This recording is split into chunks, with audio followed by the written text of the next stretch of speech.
My job is for today evening is to discuss proton therapy for lung cancers. Before I talk about why proton therapy can be considered for lung cancer, I would like to illustrate a case. This was referred to us a few months ago. A 63-year-old gentleman from Mumbai was diagnosed with squamous cell carcinoma and was staged as T3N3M0. He was diabetic and hypertensive and weighed about 120 kgs, and this was his tumor in the left side upper lobe, and it was staged as I mentioned, T3N3 after bronchoscopy and PET-CT and the biopsy. It was planned very well with intensity moderate radiation therapy, and what we found interesting was the V20 was noted to be about 36%, which is definitely higher and which puts him at risk of nearly 1 in 2 risk of having grade 3 radiation pneumonitis. V5 was more than 60%. The mean lung dose was close to 20 gray. The hard dose, mean hard dose was nearly 30 gray. So definitely a good plan as far as IMRT is concerned, but definitely something which would put him at a very high risk of radiation pneumonitis. So what would one tell such patients? Typically, one would quote a result of RTOG0617, assuming that we are able to reproduce the outcomes as was found in RTOG0617. The median overall survival would be about 28 months, which is a few months short of 2.5 years, with a 5-year overall survival of 32%. Local failure, nearly in 1 in 2, regional failure, 40%, distant failure, nearly in 60%, 2-year progression-free survival, 30%. So just remember this figure, 2-year PFS of only 30%, so 70% progress approximately. And this is not a number to be proud of, definitely. And despite this dismal outcomes, the grade 3 toxicity is between 75 to 80%. So more than 4/5 of patients, we are giving grade 3 toxicity with a 2-year progression-free survival of just about 30%. So definitely nothing to be proud of. And the fact remains that not just the dose and rest of the things, but the dose to heart is actually impacting the outcomes. The volume of PTV is impacting the outcomes. The maximum related esophagitis or dysphagia grade is impacting outcomes. That means clearly the OIR dose is contributing to the overall survival. So it's not just toxicity, but overall survival. So this is something of a concern. Of course, this was in pre-immuno-oncology era. We have now the latest PACIFIC results as recent as ESMO 2020. The median survival improving from nearly 2.5 years, as mentioned in RTOG 0617, to nearly about 4 years. And despite that, the high rate of radiation pneumonitis is still observed in durvalumab because it does contribute to a little bit of pneumonitis, nearly 1/3 of them having radiation pneumonitis. So apart from radiation pneumonitis, there is now a major emphasis on cardiac toxicity as well. Initially, it was considered as a late effect. In lung cancer, it is hardly of concern because it would happen after 5 to 10 years. Very few patients survive. It's a major concern only in patients with known cardiac risk factors. But unfortunately, it's not true. The cardiac events begin much earlier than 5 years, and the effect is seen regardless of known cardiac risk factors. And multiple studies have shown that the median time to develop a cardiovascular effect, side effect, toxicity, grade 3 or above, is just 11 months. So a lot of arrhythmias, pericardial effusions, myocardial infarction. So not just grade 3 toxicity, but a significant proportion also have mortality. And the mean heart dose has been known to correlate with cardiac events at 4 years, and more than 20 gray is nearly, again, 41%. And this gentleman who is obese, who has certain risk factors with a mean heart dose of 30 gray is definitely, I would not push him for concurrent chemoradiation. So is the mean heart dose the most important structure or parameter? We know, I've seen this title, and I love saying this, meaningless meaning of mean heart dose, because it's probably there are many more structures or many more parameters which are as important. Pulmonary artery, is it Is it probably the base of heart, which is probably the most radiosensitive structure, which corresponds to sinoatrial node? So we know, we are still learning the cardiac dosimetry and which is the most radiosensitive structure.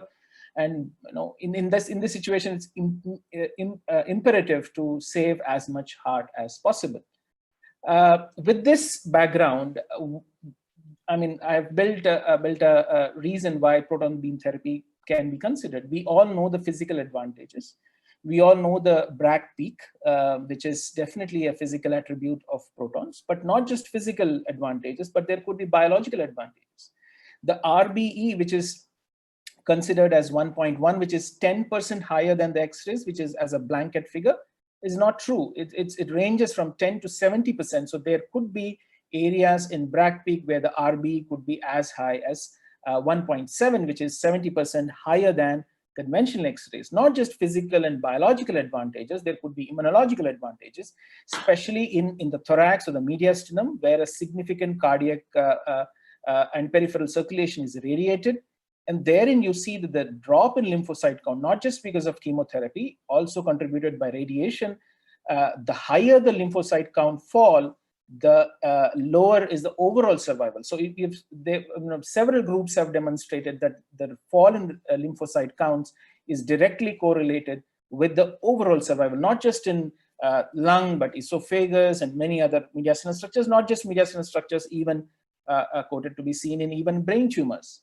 So uniformly speaking, despite the older generation passive scattering proton therapy, most of the studies have shown that the hard doses are significantly lower with proton therapy compared to IMRT. So this is again another reason or rationale to consider proton therapy in certain group of patients. We know that the passive scattering is an older generation proton therapy technique. There are multiple limitations. It is not a really efficient system. It is not even the most conformal system. Compare that to the intensity modulated proton therapy, which we currently use at Apollo Proton Center and most of the new modern proton therapy facilities across the world. And because of this change, you can see that thorax is now one of the probably one of the most common reasons why proton therapy is being used in North America. So this is typically the distribution between IMPT and VMAT, where you see the low dose spillage significantly quite a bit compared to proton therapy, where you see that the majority of the anterior structures, cardiac substructures are clearly spared.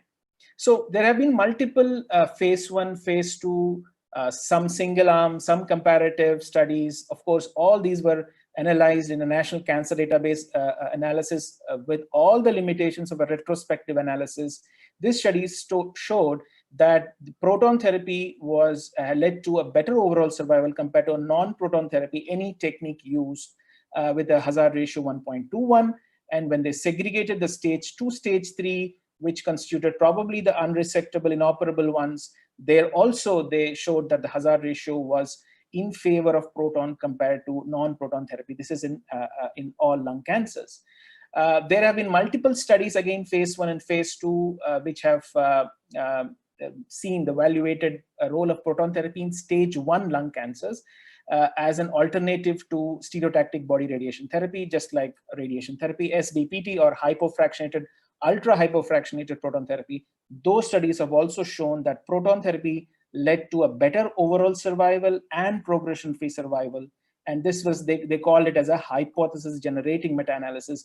With a better outcome, they also found that the grade 3 to 5 toxicity was lower. Significantly, radiation pneumonitis was lower with proton therapy, but the chest wall toxicity was higher with protons as expected. So that led to a randomized trial, phase 3 randomized trial, which was published many years ago. Actually, this was a recent update of it. It is a Bayesian adaptive because there were a lot of logistic issues. It's not a clear-cut phase 3 design to make it more practical.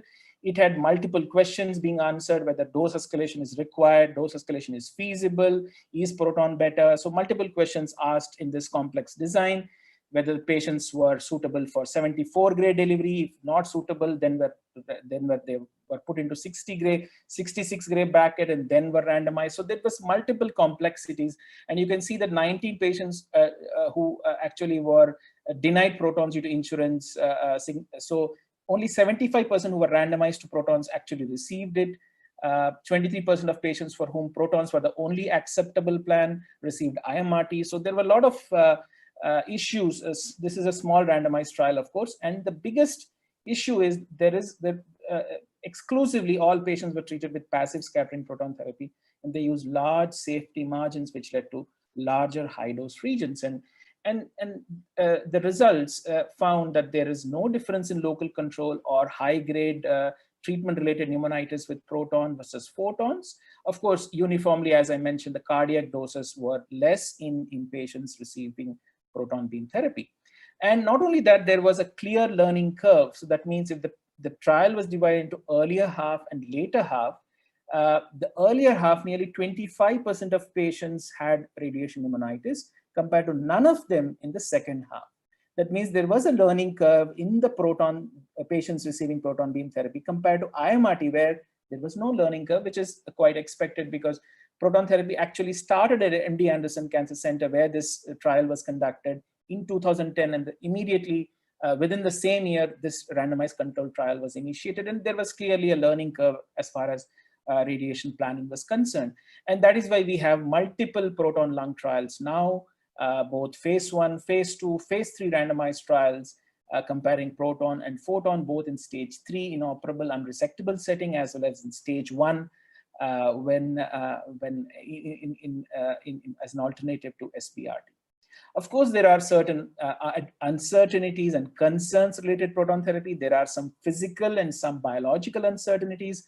Most of them we have kind of trying to learn to address them in a big way. Standard physical uncertainties could be mitigated by using robust optimization in Monte Carlo. None of the patients were robustly optimized in these studies. None of them had Monte Carlo, which we are routinely using. So what was tested and evaluated was an yesteryear technologies. Radiobiological uncertainties can be addressed significantly by using LET-based evaluation. We need to address interplay effect. Of course, we have now rescanning techniques. We treat patients in breath hold to limit the effects of interplay in these patients. Of course, proton therapy is definitely not suitable for patients who have large erratic motion. Of course, and most of the patients do require adaptive treatment you need a daily imaging, and based on that, you need to take a call when adaptation is required. Cost is a major concern. There is no doubt about it. And that is the reason why we need a judicious patient selection. We cannot blanket recommend this treatment for every patient. We need to really understand which group of patients would really benefit out of it. And with the coming down of the footprint of proton therapy, hopefully the cost also could come down. So coming back to the 63-year-old gentleman, we treated with proton beam therapy. This was the old IMRT plan, and what we saw was clearly there was V20 came down from 36 to 22%, mean lung dose from 20 to 12 gray, mean heart dose 30 gray to 7 gray, a significant reduction. Even B5 of lung came down from 61 to 35%, which is now becomes an acceptable and in fact a very good plan for this particular patient. And thereby we have treated both patients in central locations, in upper lobes, in the lower lobes. So we have treated a few patients now both in a re-radiation setting as well as in upfront in radical chemo-RT setting. We have treated in all of patients of all locations. So to conclude, proton therapy has a definite dosimetric advantage over IMRT in lung cancers. And this dosimetric advantage extends to tumors in most locations in lung. It could have reduced the rate of pneumonitis and cardiac toxicity. Now, most of the studies are uniformly showing that the rate of pneumonitis and cardiac toxicity is lower. Early results as far as the large retrospective and National Cancer Database and a meta-analysis of retrospective studies, which I've shown, is encouraging with low toxicity outcomes. Of course, the cost remains a concern, and that is the reason why we need to judiciously select patients. Safe dose escalation through proton SIB and hypofractionation is being tested in combination with concurrent chemotherapy in multiple phase 2 and phase 3 trials in North America. So with this, I conclude my presentation. Thank you.